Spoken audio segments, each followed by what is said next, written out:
Kain na tayo, Nay. Nagluto po ako ng paborito nating sardinas.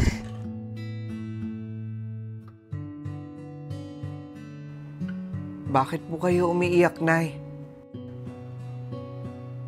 Alam niyo ba mga anak, yung mga kapatid ko, binigyan ng Tita Mirna niyo ng magagarang damit, magagarang alahas.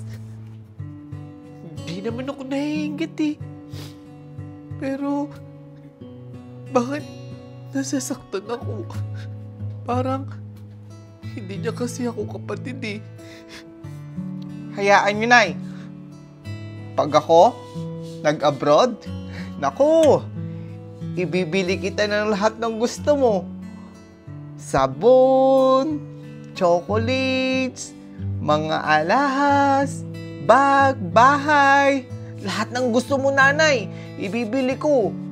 Para lang maging masaya ka. Paano naman si Kuya? Siyempre, ikaw din, Kuya.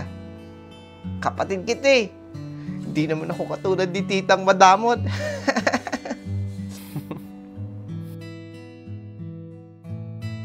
Gulay, isda, bili na po kayo. Gulay, isda, bili na po kayo. Murang-mura lang.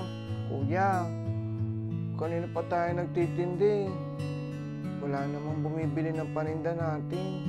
Napapagod na ako eh. Miski ice tubig, wala man lang tayong pambili. Ganito na lang. Kapag nakabenta tayo, ibibili kita ng biscuits at saka soft drinks. Bye, Mare! Thank you sa gel polish ko ulit, ha?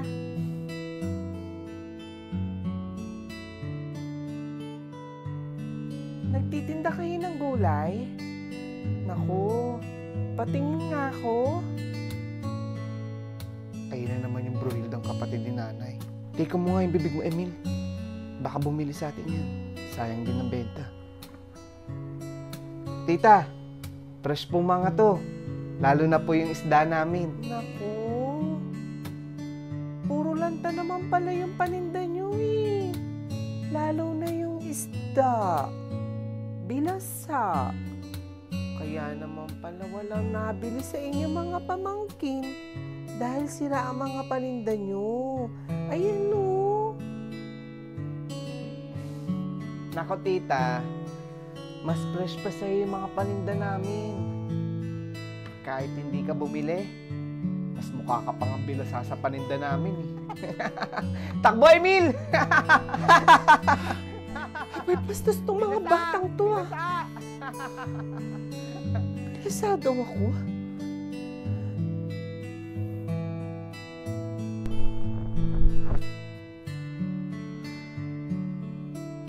Masaya ako para sa'yo, Bunso. Kasi makakagraduate ka na ng high school. Salamat, Kuya. Nasaan na ba si Nanay?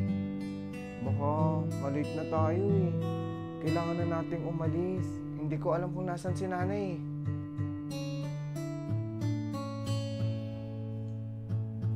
Asan pala si Nanay? Bakit wala pa? Nay? Di ba po graduation ko ngayon? Bakit naglalaba ka, Nay?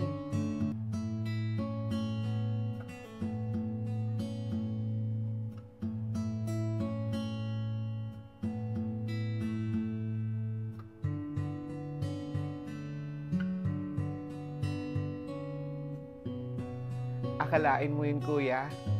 Dito na tayo nakatira nila Nanay. Parang dati lang. Sa barong-barong lang tayo nakatira. Pero ngayon, parang mansyon na. Nakapag umulan, wala na tayong bahay. Ilak mo maigi yung gikyaya ha. Baka mamaya, mapasok tayo na magnanakaw. Magsisimba lang ako sandali at mag-uumpisa na daw ang misa.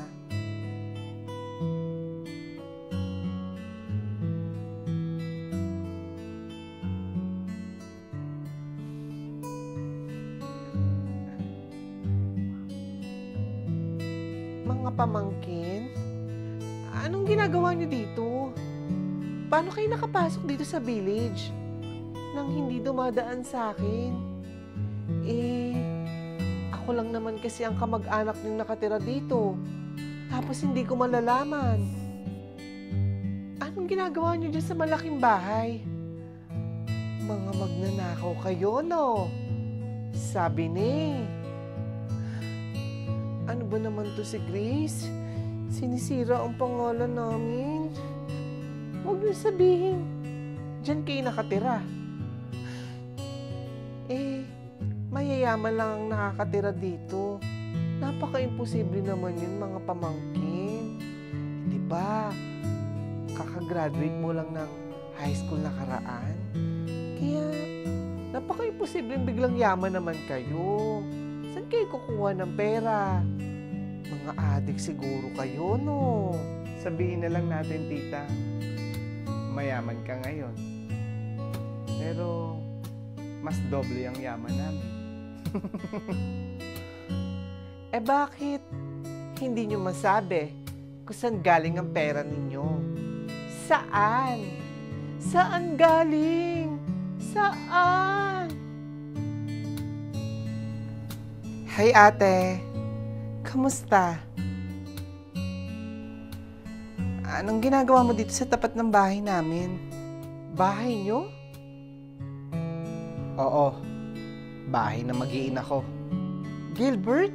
Kakauwi ko lang, galing States. Kamusta nga pala yung pagtulong ko sa'yo pagpunta mo ng Saudi? Mabuti naman. Pero, bakit nandito ka? Napatunayan ko kasi, puro paninira lang pala ang ginawa mo sa asawa ko. Nekesyo may kabit sa Pilipinas, habang nasa States ako, nabuntis ng ibang lalaki.